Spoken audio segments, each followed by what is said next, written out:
तो अभी हम करने वाले हैं डीएवी स्कूल से क्लास 8 बुक है सोशल साइंस। चैप्टर पढ़ेंगे अभी हम 19। चैप्टर का नेम है द यूनियन गवर्नमेंट। इसका हम पढ़ेंगे एग्जीक्यूटिव पार्ट। ये हम इसमें पार्ट 1 में आधा करेंगे और नेक्स्ट पार्ट में हम इसको पूरा करेंगे। ठीक है, तो मैं एक एक करके सब चीज़ें साथ साथ आपको कराती जा रही हूँ। जो नहीं समझ में मुझे साथ साथ बताते जाना। ठीक है।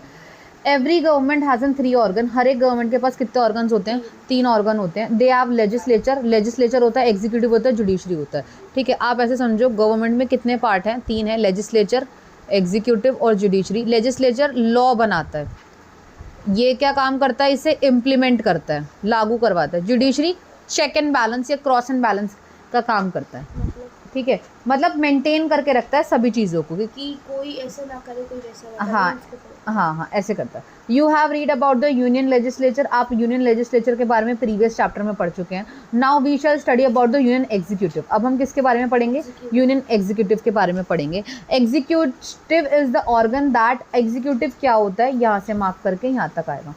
Executive is the organ of the government. वो ऑर्गन है गवर्नमेंट का विच इन्फोर्स लॉ, जो कि लॉ को इन्फोर्स करता है, लागू कराता है, इम्प्लीमेंट करता है। मेड बाय द लेजिस्लेचर, जो किसके थ्रू बना होता है?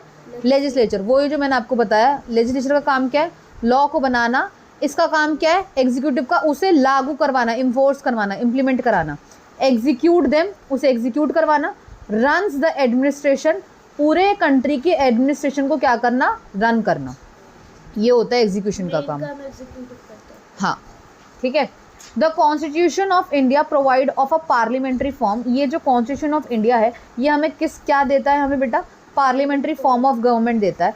So there are 2 types of execution. 2 तरीके के एग्जीक्यूशन होता है। एक होता है नॉमिनल एग्जीक्यूटिव, सिर्फ नाम वाला बंदा, और एक होता है रियल एग्जीक्यूटिव, जो आपको फ्रंट फुट पे देखने को मिलता है। India is a republic. The head of Indian state is an elected by the president. कैसे, मतलब कौन? हम देखते हैं यहाँ पर the head of the Indian states is an elected president. कौन होता है? जो इलेक्टेड प्रेसिडेंट है हमारा इंडिया का सबसे पहला बंदा कहलाया जाता है। First person of the India is who? कौन है? प्रेसिडेंट है। ही और शी कुछ भी हो सकता है। Wasted with all the executive powers. उसके पास क्या होती है? सारी की सारी क्या होती है? एग्जीक्यूशन की पावर होती है। ठीक है, but they all are exercised by the union council of minister. पर ये किसके थ्रू एक्सरसाइज की जाती है? Union council of minister. और उसका हेड कौन होता है? Prime minister. तो बेसिकली हम कह सकते हैं कि प्रेसिडेंट जो है वो नाम का हेड है, रियल पे कौन हमें देखने को मिलता है? Prime minister. ठीक है, तो रियल में हमें कौन देखने को मिलता है? Prime minister. Therefore the real executive, तो रियल एग्जीक्यूटिव कौन होगा? हमारा प्राइम मिनिस्टर और उसके काउंसिल ऑफ मिनिस्टर, जिसे हम COM कहते हैं। वेयर एज, जबकि प्रेसिडेंट क्या हो गया? Nominal executive. कौन हो गया? नॉमिनल एग्जीक्यूटिव हो गया। ठीक है, बिकॉज ही और she is bound act on advice of the council of minister. क्यों? क्योंकि वो किसके ऊपर बेस्ड होता है? एडवाइस किसकी बेस्ड होती है? उनकी काउंसिल ऑफ मिनिस्टर्स।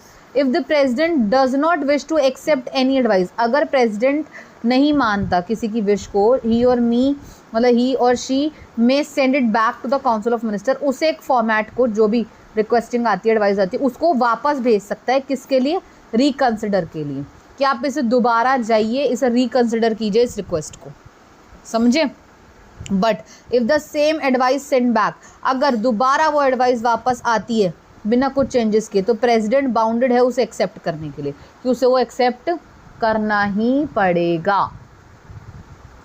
समझे? कि अगर काउंसिल ऑफ मिनिस्टर कहती है कि आपको, प्रेसिडेंट को, कि आपको XYZ चेंजेस कर दीजिए, ठीक है, और प्रेसिडेंट कहता है नहीं मुझे समझ नहीं आ रहा है, आप इसे दोबारा ठीक करिए और मुझे लगता है इसमें XYZ की जगह ABC होना चाहिए। अब काउंसिल ऑफ मिनिस्टर, इसका ना एक डेज होता है, इसका डेज का टाइम होता है 14 to 15 डेज़।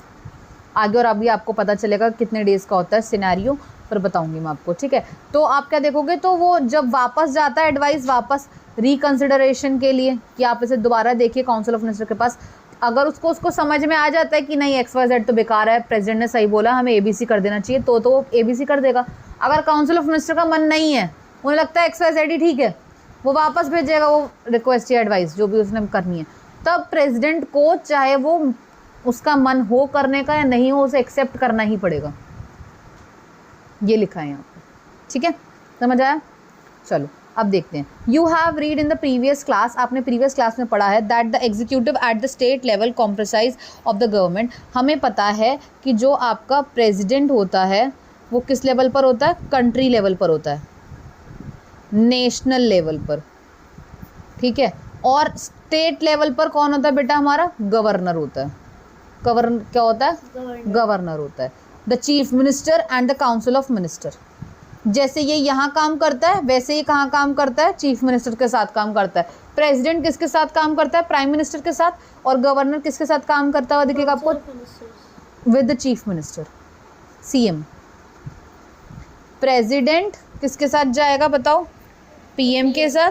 और गवर्नर चीफ मिनिस्टर. और दोनों के पास ही क्या होता है, काउंसिल ऑफ मिनिस्टर. पीएम के पास भी और सीएम के पास भी. सिमिलरली यूनियन, ये जो ग्रुप होता है काउंसिल मिनिस्टर्स का वो एक ही होता है दोनों का, फिर अलग अलग अलग होते हैं, अलग अलग होते हैं. और काउंसिल ऑफ मिनिस्टर के हेड कौन होते हैं, पीएम और CM. Similarly, the union executive at the national or the central level comprise of the president or the prime minister, council of minister. In this chapter हम इसके बारे में और डिस्कस करेंगे. अब हम किसके बारे में पढ़ने वाले हैं, प्रेसिडेंट के बारे में पढ़ने वाले हैं. Qualification of their office, president की क्या क्वालिफिकेशन होगी हम वो देखेंगे. A candidate of the office of president of India must be a citizen of India. क्या होना चाहिए, पहली बात तो इंडिया होना चाहिए. जिसकी एज कितनी हो जानी चाहिए, 35 ईयर्स तक हो जानी चाहिए. ही और should be qualified a member of Lok Sabha. और क्या होना चाहिए, मेंबर ऑफ लोकसभा होना चाहिए. And should not hold any office, और कोई भी ऑफिस ऑफ प्रॉफिट की वो गद्दी पर है किसी जगह पर काम करो और वो वापस प्रेसिडेंट बन जाए, नहीं. उसको एक जगह से रिज़ाइन देना पड़ेगा, रेजिग्नेशन लेटर साइन करने पड़ेंगे, अपनी पोस्ट छोड़नी पड़ेगी, तब जाके वो प्रेसिडेंट बनेगा. ऐसा नहीं है कि तुम यहाँ की सैलरी भी उठाओ वहाँ की सैलरी भी उठाओ, ऐसा नहीं कर सकते, ठीक है. Under the government at any level, किसी लेवल पर भी हो गवर्नमेंट के. टेन्योर कितना होता है, the president of India hold office कितने टाइम के लिए कर सकता है, 5 साल के लिए. एंड कैन बी री इलेक्टेड, और वापस वो दोबारा री इलेक्ट हो सकता है. डॉक्टर राजेंद्र प्रसाद हमारे पहले प्रेसिडेंट है फ्री इंडिया के. Was only the president have been re-elected, जो री इलेक्टेड हुए फॉर द सेकेंड टर्म, दोबारा भी, ठीक है. हाँ, सो ही कंटिन्यूड, तो उन्होंने कितने टाइम तक का टेन्योर देखा, 1950 to 60. वो इलेक्शन हुए होंगे तो फिर दोबारा देखने को हमें मिला होगा, ठीक है. अब हम करेंगे election of the president. President of India is elected by N electoral college consisting only the elected members of.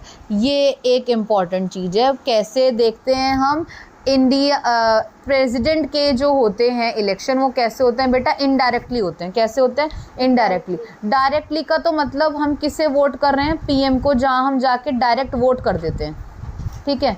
Indirect का मतलब क्या है, जहाँ हमने किन्हें किन्हें चुना है, रिप्रेजेंटेटिव्स को चुना है, ठीक है. और रिप्रेजेंटेटिव जाके हमारे मेंबर्स को क्या करते हैं, वोट करते हैं, ऐसे होता है. तो इनडायरेक्टली क्या है, हम प्रेसिडेंट को चुनते हैं किस प्रोसेस के थ्रू बताओ, इलेक्टोरल कॉलेज के through.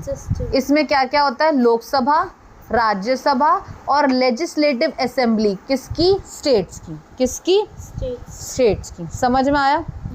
Nominated members of any house do not participate in the election of president. जो नॉमिनेटेड होते हैं किसी भी हाउस के, वो इलेक्शन में पार्टिसिपेट नहीं करते. Election is held in according, कैसे होता है, single transferable vote system of proportional representation. ये याद रखिएगा कौन से होते हैं, मैं आपको नेक्स्ट पार्ट में समझाऊंगी. अंडर दिस सिस्टम मैं इसमें बता देती हूँ. इस सिस्टम में क्या होता है, it is essential to secure fixed quota of vote. आपको कुछ फिक्स्ड कोटा के थ्रू वोट चाहिए, गॉट इलेक्टेड मोर देन 50%. तो आप ये कह सकते हो कि जितने भी लोग उस सभा के अंदर क्या हैं, प्रेजेंट है, मान लो अगर 100 हैं तो 50% से ज़्यादा, मान लो अगर 60 भी वोट आ गए तो वो प्रेसिडेंट बन जाएगा. लेकिन अगर 2 पार्टीज के लिए 2 मेंबर्स के आ गए फिर, वो अभी मैं बताऊंगी ना इसमें क्या होता है, वो हम यहाँ देखेंगे. प्रोसीजर क्या है चुनने का, वो मैं आपको यहाँ बताऊंगी, ठीक है. समझ में आया. ये डू यू नो आप पढ़ोगे. इम्पीचमेंट मतलब होता है रिमूव करना, हटाना. इसे हिंदी में बोलते हैं महाभियोग, ठीक है. इम्पीचमेंट क्या होता है, हटाना. देखो लिखा भी है, the process of remove president is called the impeachment. President को हटाने की प्रोसेस को क्या कहते हैं? Impeachment. That is the long process. ये बहुत लंबा प्रोसेस है, इसमें प्रोसेस आपको समझा ही नहीं है, हमें पता है बट मैं आपको बताऊंगी नहीं क्योंकि कंटेंट नहीं है आपका। इफ़ प्रेसिडेंट वॉयलेट कॉन्स्टिट्यूशन, अगर प्रेसिडेंट कॉन्स्टिट्यूशन के किसी भी रूल को हैम्पर करता है, वॉयलेट करता है, ही और शी कैन बी रिमूव्ड, उसे अपना रेजिग्नेशन देना पड़ेगा, उसे रिमूव करा जाएगा फ्रॉम द ऑफिस, ऑफिस से by a resolution of impeachment. किसके थ्रू? इम्पीचमेंट के थ्रू, ठीक है, which is passed by the both houses, जो दोनों ही हाउसेस के थ्रू होगा। कौन से हाउसेस? लोकसभा और राज्यसभा, जिसे हम क्या बोलते हैं? लोकसभा को ये वाले जो दोनों है वो डिसाइड करेंगे हटाने नहीं हटाना। नहीं, ये प्रोसेस का हिस्सा है, ये दोनों पास करेंगे, प्रोसेसिंग होगी तब जाके वो हटता है president.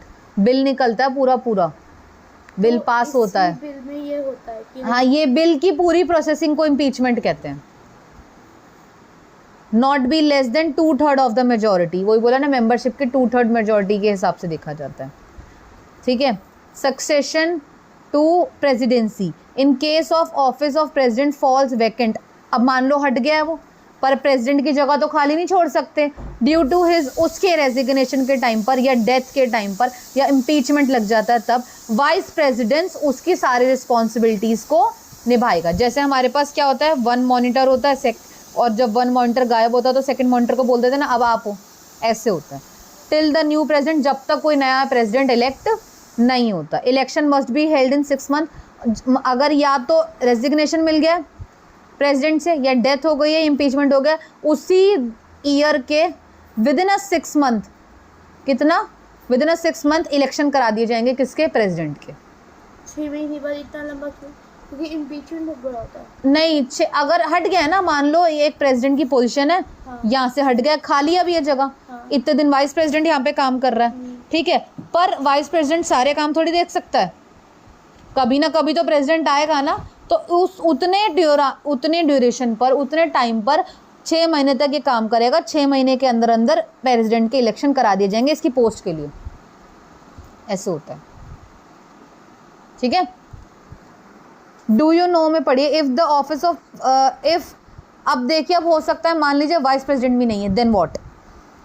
The office of vice president also fall vacant, अगर खाली है, व्हेन देर इज़ वैकेंसी, अगर खाली है, already existing at the president office, की प्रेसिडेंट ऑफिस पर है, the chief justice of India, chief justice of India मतलब CJI जो सुप्रीम कोर्ट के होते हैं, ओवर एज ऑफिशिएटिंग प्रेसिडेंट, और वो कहीं ना कहीं ऑफिशियली प्रेसिडेंट घोषित कर दिए जाते हैं as the new president elected, जब तक कोई नया प्रेसिडेंट नहीं आता, क्योंकि उनको उसके प्रॉपर रूल्स एंड रेगुलेशन पता होते हैं ना।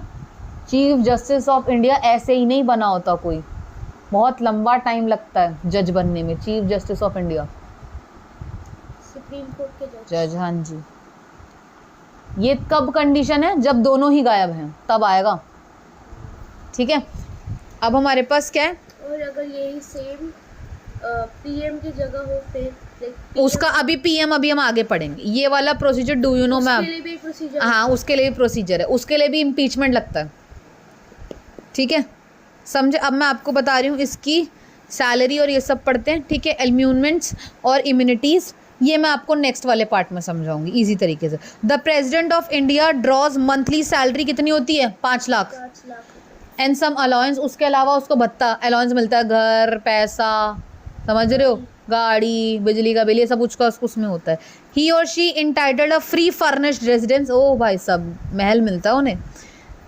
हिज और हर official residence is Rashtrapati Bhavan, क्या नाम से जाना जाता है? राष्ट्रपति भवन के नाम से जाना जाता है, जो कहाँ पर है? न्यू दिल्ली में। आफ्टर रिटायरमेंट, रिटायरमेंट के बाद उनकी पेंशन कितनी होती है? 1.5 लाख पर मंथ होती है। बिसाइड, इसके अलावा उन्हें रिटायरमेंट के बाद क्या मिलता है? एक फ्री घर मिलता है, एस्टैब्लिशमेंट चार्ज मिलते हैं, मेडिकल ट्रीटमेंट फ्री मिलता है, और मेडिकल ट्रीटमेंट के अलावा और भी चीज़ें जैसे मोबाइल फ़ोन, इंटरनेट, बिजली का बिल, ये सब कुछ उनका क्या होता है? हाँ, फ्री होती है, ठीक है। Powers and functions of the president, यहाँ से हम पढ़ेंगे नेक्स्ट क्लास में।